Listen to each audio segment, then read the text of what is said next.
Jaya Radha Madhava Kunja Bihari.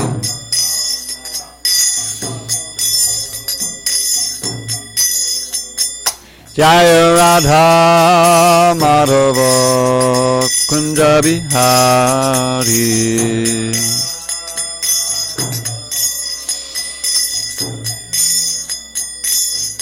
Gopi Janavallabha Girivardhari.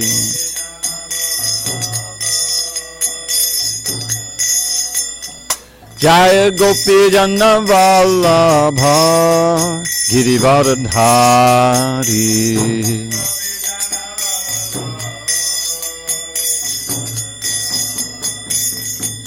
Yashodanandana Bhajana Ranjana.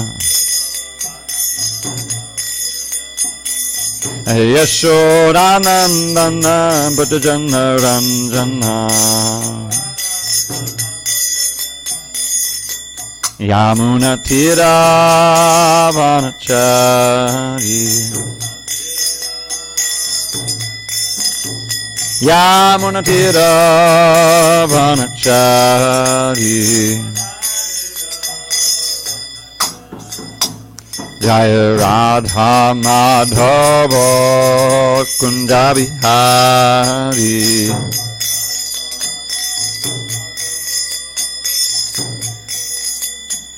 Jaya Radha Madhava Kunja Bihari.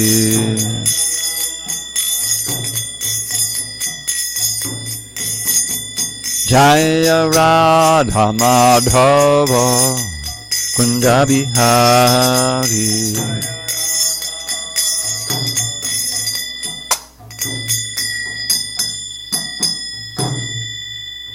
Jai Om Vishnupad Paramahamsa Padudikacharya Ashtotar Sri Srimad Divine Grace Srila A.C. Bhaktivedanta Swami Prabhupada Jai. ISKCON BBT founder Acharya Srila Prabhupada Jai. Jai Om Vishnupad Paramahamsa Padudikacharya Ashtotar Sri Srimad Divine Grace Srila Bhakti Siddhanta Saraswati Thakur Ki Jai. Ananda Koti Vaishnavinda Ki Jai. Namacharya Srila Haridas Thakur Ki Jai. Krantaraj Srimad Bhagavatam Ki Jai. Samaveta Bhaktivinoda Ki Jai. All glories to the assembled devotees. All glories to the assembled devotees. All glories to the assembled devotees. All glories to Shri Guru and Gauranga.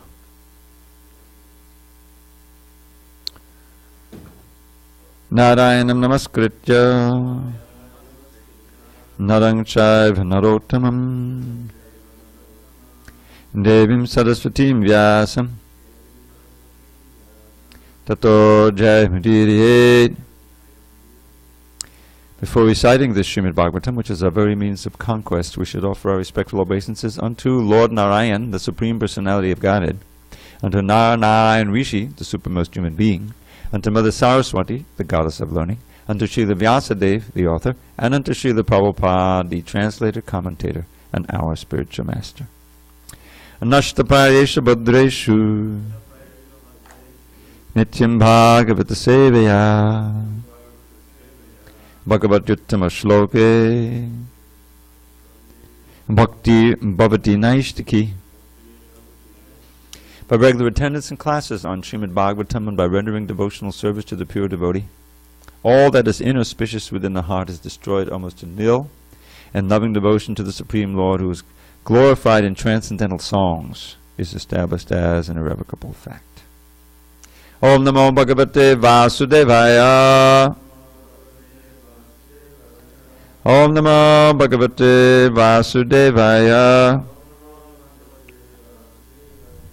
Om Namo Bhagavate Vasudevaya. On this 14th day of September 2018 in SanDiego, we're reading from Srimad Bhagavatam, translation and commentary by His Divine Grace A.C. Bhaktivedanta Swami Prabhupada. We're in Canto 4, the creation of the fourth order. Chapter 6, Brahma satisfies Lord Shiva. Text number 41. Tatapade Siddhagana Maharshibhir Ye vai samantad anulila lohitam. Namaskritak praha shashanka shekaram. Kritak pranamam prahasannivatma bhu. All right, before we proceed, can we load up that portable mic for questions? You got it. Okay, I didn't see it. Tatapade siddhagana maharshibhir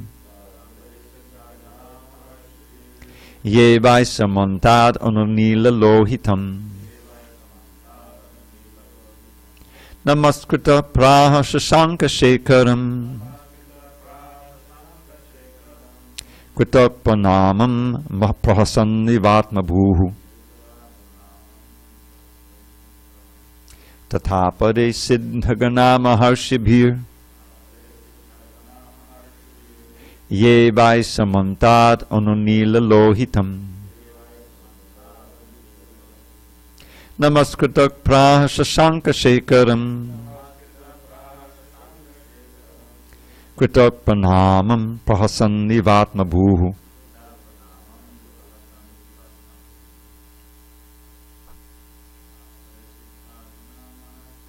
Tatapade siddhagana maharshibhir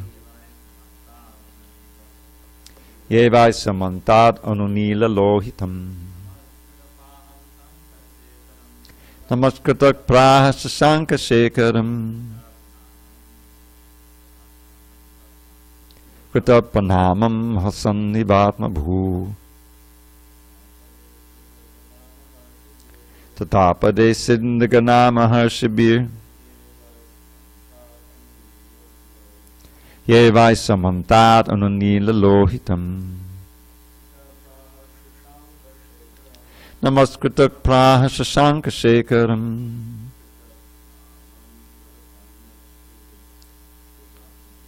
kritak pranamam prahasannivatma bhu. Go ahead, Boo. Tatapade siddhagana maharshibhir ye vai samantad anunila lohitam namaskritak praha shashanka shekaram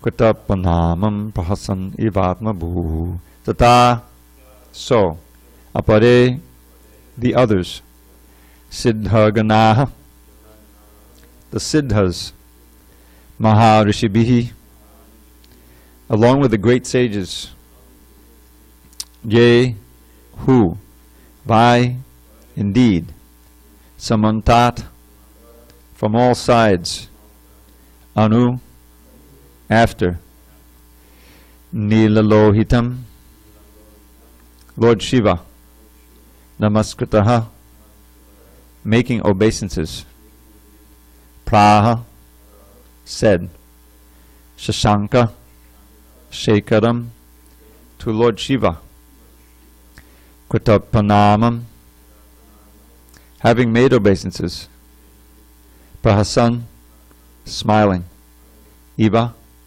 as, atmabhuhu, Lord Brahma. Translation: all the sages who were sitting with Lord Shiva, such as Narada and others, also offered their respectful obeisances to Lord Brahma. After being so worshipped, Lord Brahma, smiling, began to speak to Lord Shiva. Purport: Lord Brahma was smiling because he knew that Lord Shiva is not only easily satisfied, but easily irritated as well. He was afraid that Lord Shiva might be in an angry mood because he had lost his wife and had been insulted by Daksha. In order to conceal this fear, he smiled and addressed Lord Shiva as follows. Okay, give me a second here. Okay. So we'll go on. Brahmavacha jane tvam isham vishvasya jagato yoni bijayoho shakte shivasya chapadam yattad brahma nirantaram. Lord Brahma said, my dear Lord Shiva, I know that you are the controller of the entire material manifestation, the combination father and mother of the cosmic manifestation, and the supreme Brahman beyond the cosmic manifestation as well. I know you in that way. Purport. Although Lord Brahma had received very respectful obeisances from Lord Shiva, he knew that Lord Shiva was in a more exalted position than himself. Lord Shiva's position is described in the Brahma Samhita. There is no difference between Lord Vishnu and Lord Shiva in their original positions, but still Lord Shiva is different from Lord Vishnu. The example is given of milk and yogurt. Yogurt is not different from the original milk from which it was made. Okay, one more. Tvameva bhagavan etat chiva shaktyo sarupayo vishram srijasi pasyatsi kridan una patoyata. My dear Lord, you create this cosmic manifestation, maintain it, and annihilate it by expansion of your personality, exactly as a spider creates, maintains, and winds up its web. Purport. In this verse, the word Shiva Shakti is significant. Shiva means auspicious, and Shakti means energy. There are many types of energies of the Supreme Lord, and all of them are auspicious. Brahma, Vishnu, and Maheshwar are called guna avatars, or incarnations of material qualities. In the material world, we compare these different incarnations from different angles of vision. But since all of them are expansions of the Supreme Auspicious, all of them are auspicious, although sometimes you consider one quality of nature to be higher or lower than another. The mode of ignorance, or tamoguna, is considered very much lower than the others, but in the higher sense, it is also auspicious. The example may be given herein that the government has both an educational department and a criminal department. An outsider may consider the criminal department inauspicious, but from the government's point of view, it is as important as the education department, and therefore the government finances both departments equally without discrimination. Om Jnana Timarandasya Jnanandana Shalakaya Chakshur Unmidatam Mena Tasmai Shri Gurave Namaha. I was born in the darkness of ignorance, but my spiritual master Srila Prabhupada opened my eyes with the torchlight of knowledge. I offer my humble obeisances unto him and all members of Sri Parampara.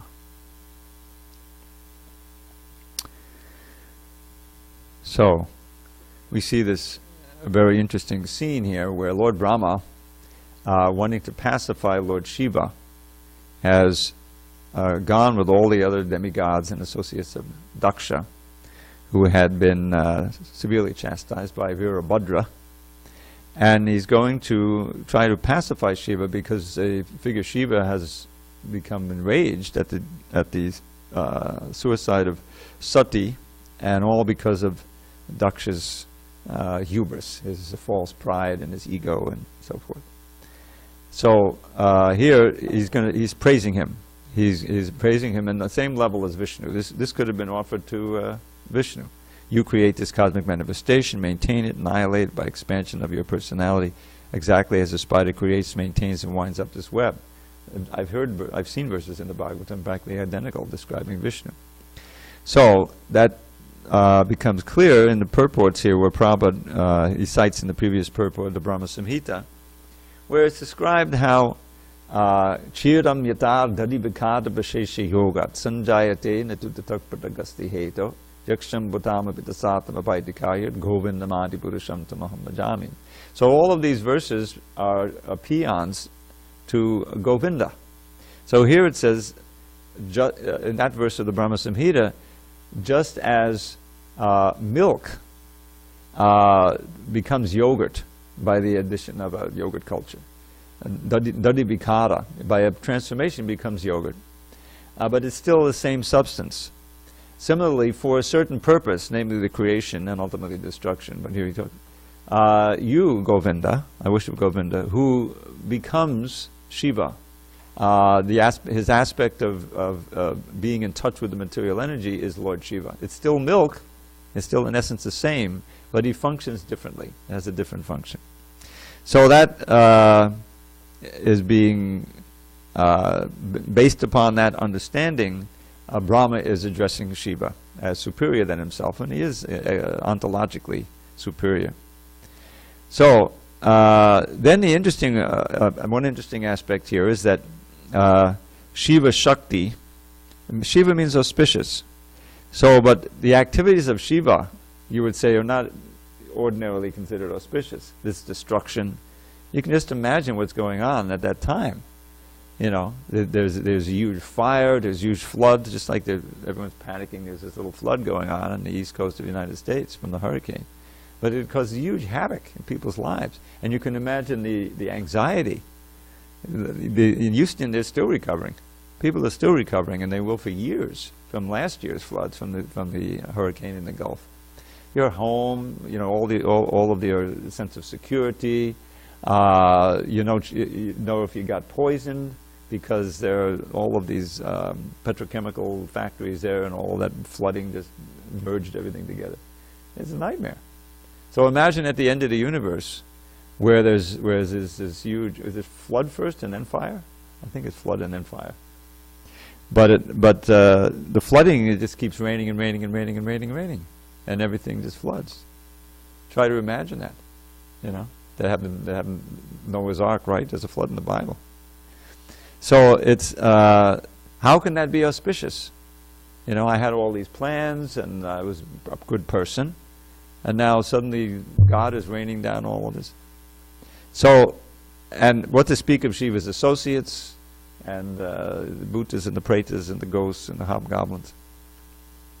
And yet, Srila Prabhupada says, in the higher sense, this is all auspicious. All of the different modes are auspicious, because they're part of the overall plan for how the Lord is running this this material world, and it's meant to give us a understanding when we can see it through the eyes of Shastra, how this is not our home.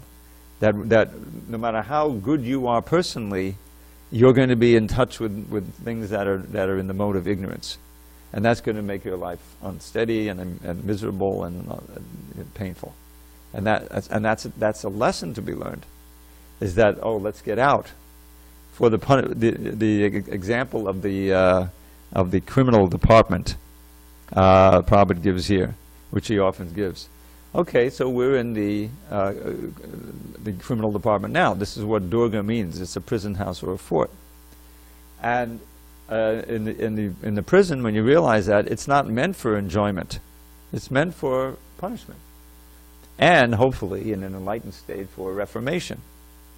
So, although we're still prisoners within this material body and material world, and it's run by these modes of nature, still we can see it as auspicious if we surrender and understand, well, this is all due to my previous activity. Now let me serve the Lord. That's why that verse of Lord Brahma's is so important. Tate unukampam susamik shamano bunjana evatma kutam vipakam rid bhag babhubhi vidadhan namaste jivete yo mukti pade sadaya bhak. In this verse, Lord Brahma, he answers the question of evil. You know, there's a whole branch of theology in the West called theodicy. Did you ever hear about that? Theodicy means, why do bad things happen to good people? Why do good things happen to bad people? I can't understand it. Where is God? My child, my innocent little child, has died of cancer. Where is God? I came every day. I prayed my heart out. I cried my eyes out, and yet still my child died. Where is the all-merciful, all-powerful God? Where is He? This is the call of the atheists. This is the atheist figure. It's a QED. You ever hear what QED means? QED is at the end of an argument. I forget what it means. It's some Latin thing, which means thus it's been proved. So it's a QED. It's proved. There's no all-merciful, all-powerful God. Otherwise, He wouldn't let these bad things happen. In other words, it's built on ignorance of the law of karma, of the fact that there's life before and life after, but mainly life before death. Because the Christians all believe in life after death. They all believe they're going to heaven. Right? But life before birth, that's the hard part. That changes everything. It means that what we're suffering now and enjoying is a result of previous activities. It's all locked in. And so this innocent little child has a background of some sinful activity, and therefore he's suffering. It's not a mystery. And therefore God is all good. You can't blame Him.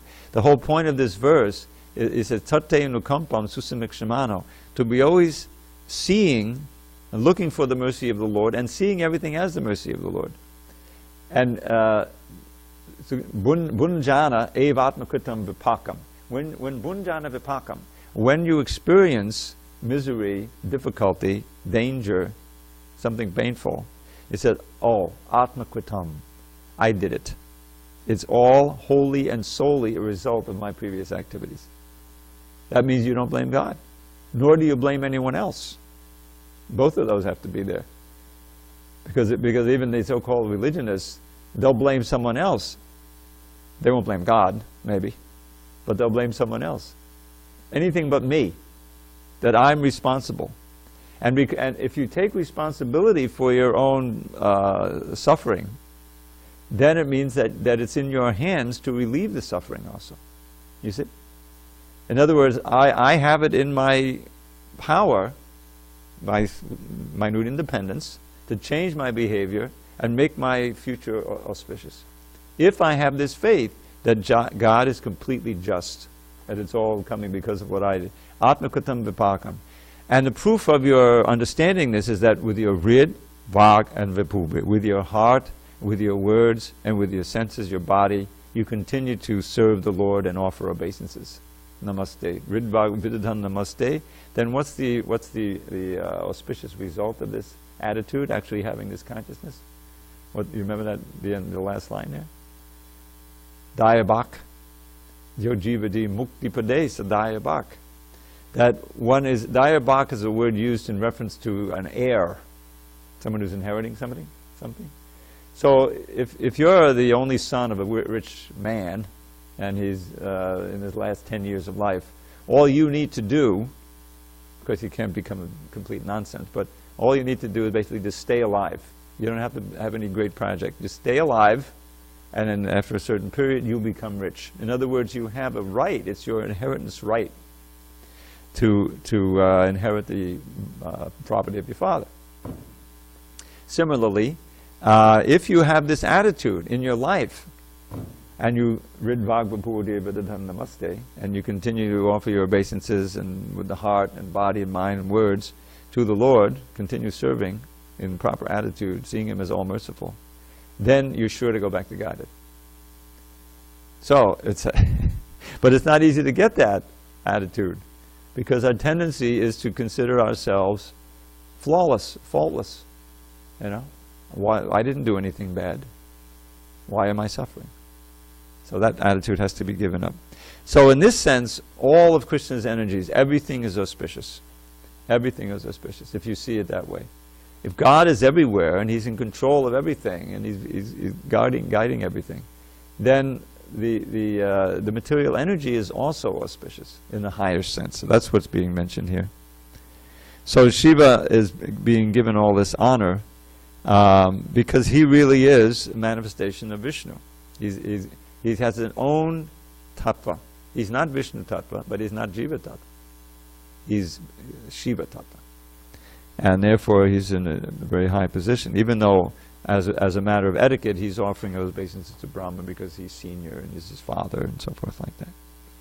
So much of this passage, you realize, is keys on etiquette, how you respect respectable people and the results of not respecting them.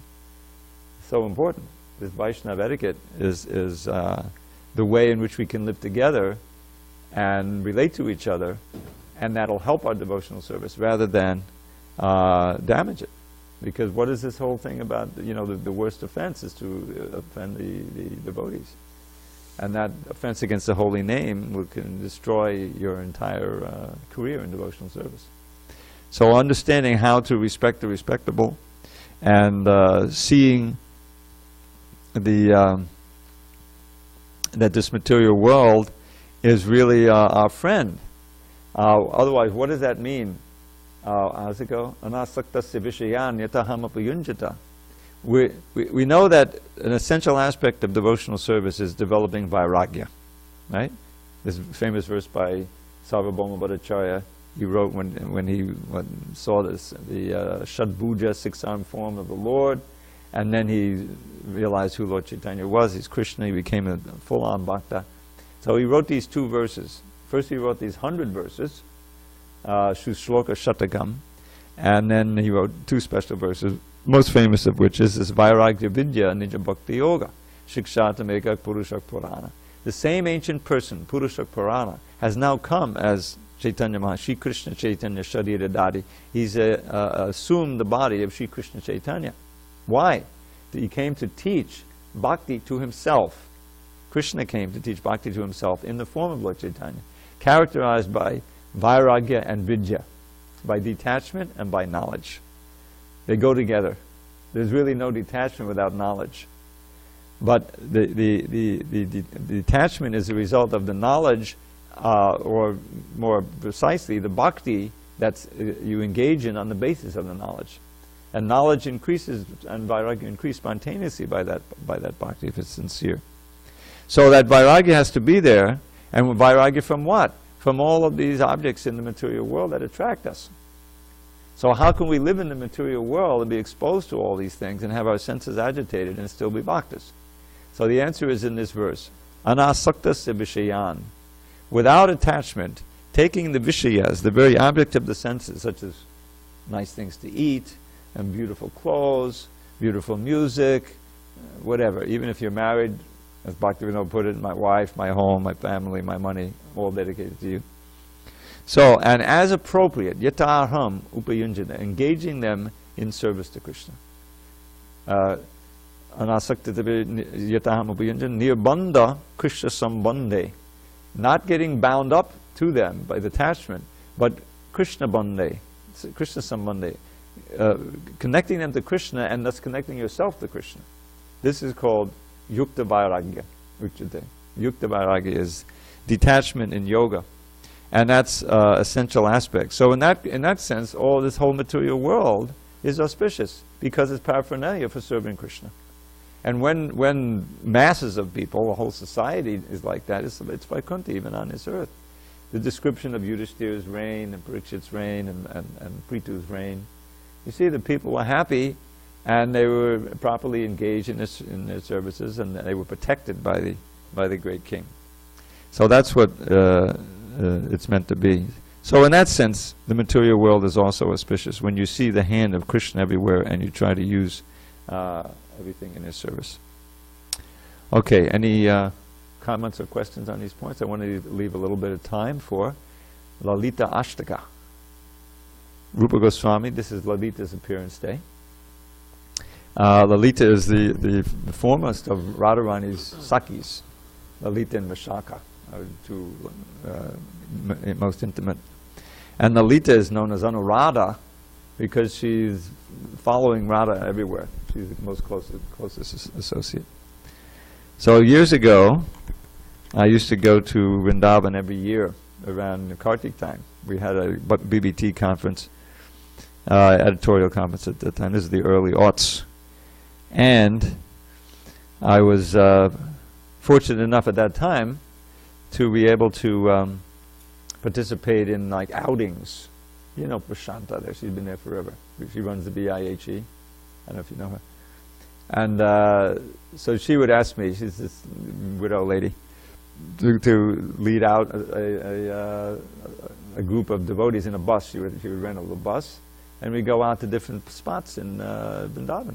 So one year we went to Lalita's appearance place, Uchagawan. You've been there? And actually the cover, interestingly enough, the cover of the Journey of Self-Discovery we've had for a long time here in the West is a picture I took with my little Kodak of this Uchagawan, and somehow I turned that in, and that became, they liked that picture, and that's on the cover. So I figured, well, I knew I had this Lalita Ashtaka, so I decided, well, okay, let me put it into a poem.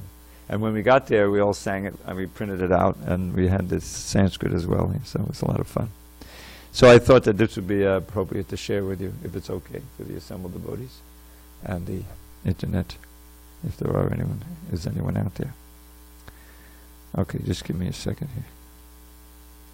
So I'll give you a taste of the Sanskrit. It's simple Sanskrit, but the last line is really sweet. You can get it.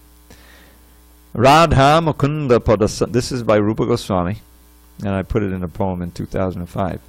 Radha Mukunda Padasambhava Garma Bindhu Nirmanchano Pakadani Kutadeha Laksham Uttunga Saurada Vishesha Badat Pagalbham Devim Gunai Sulalitam Lalitam Namami.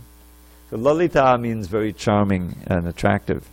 So here it says, Devi Gunaisu Lalitam, unto that goddess whose qualities are all extremely charming and attractive, and her name is Lalita. So it's to Lalitam, Lalitam, I offer my obeisances.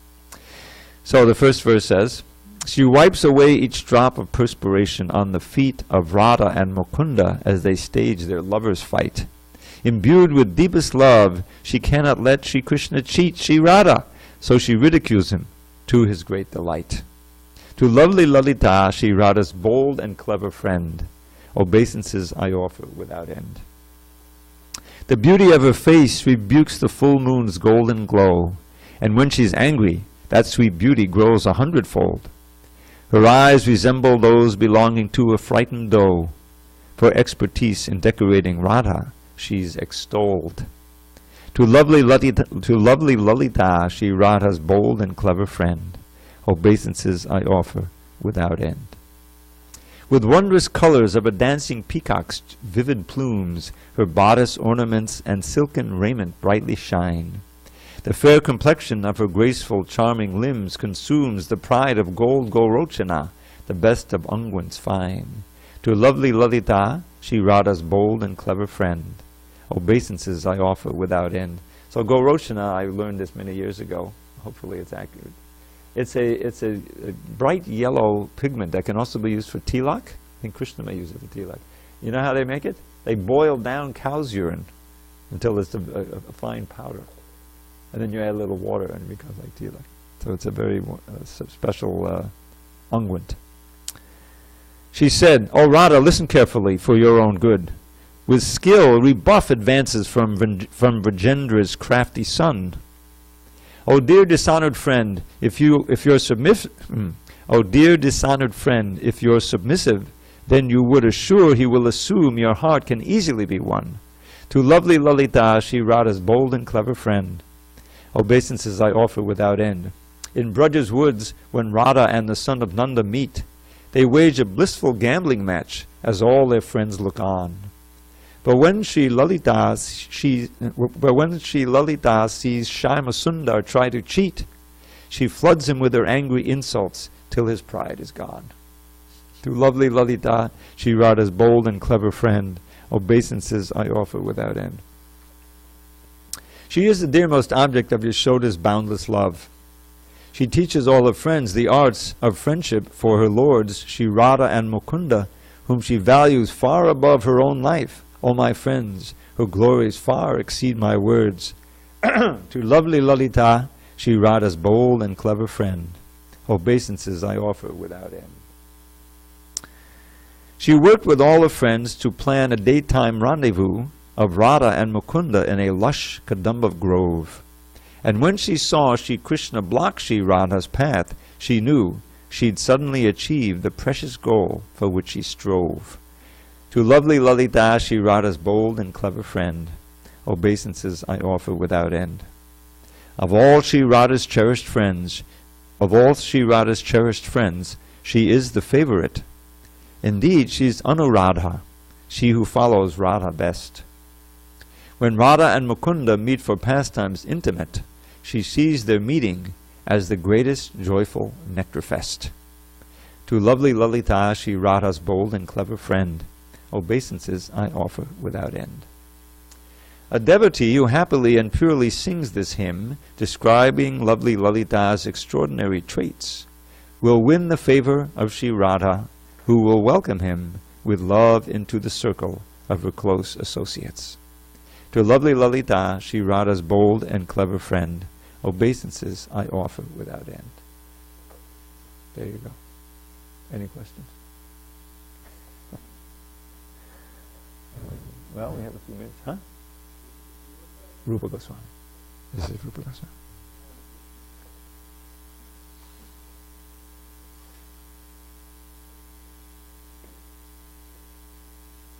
Go ahead.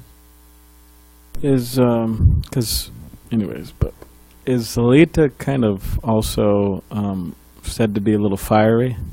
Yeah, bold and clever. Okay, so she's that's why one of the verses was that she's berating Krishna when he sees that he tries to cheat Radha.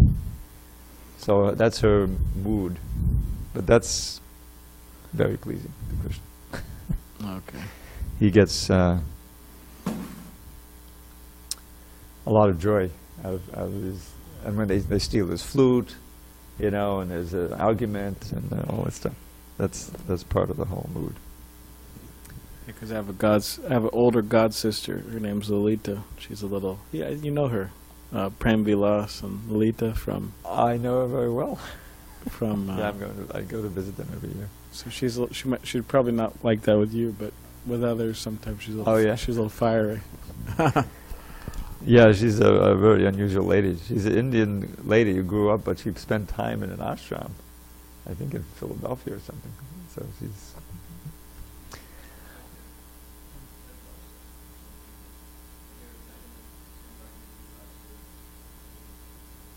Yeah, when they came and visited here. I don't know if you were here. Yeah, she knew some of the verses. Well, since we have a few minutes. Yeah. Oh, another question.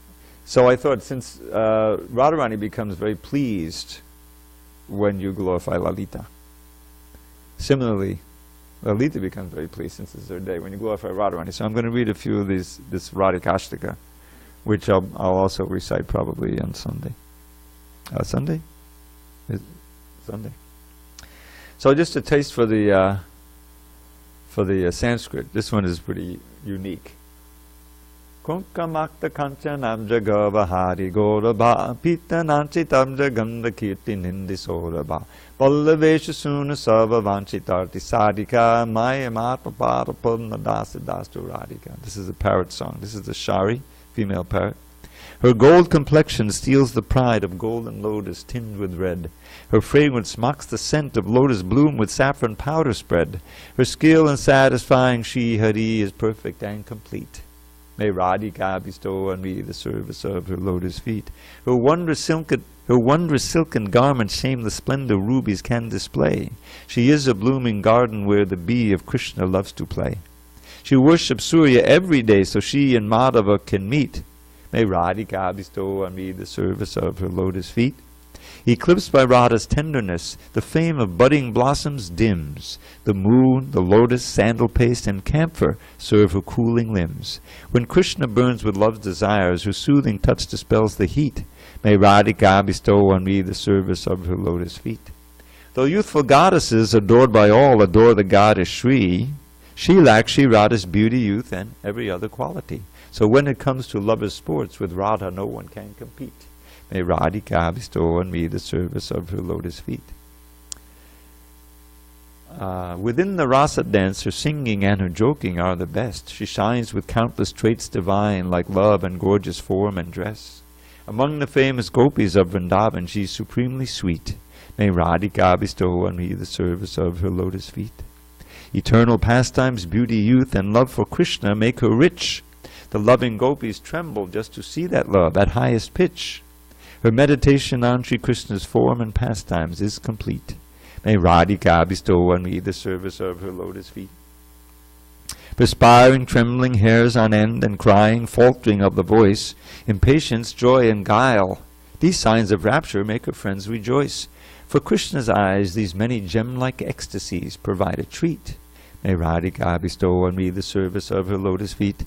Apart from Krishna for a moment, Radha feels anxiety and restlessness and other moods, the highest kind of ecstasy.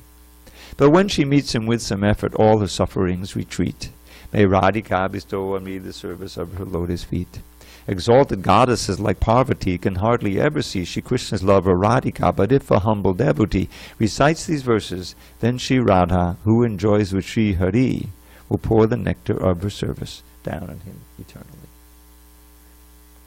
Shri Lalita ki jai, Shri Radharani ki jai, Srila Prabhupada ki jai.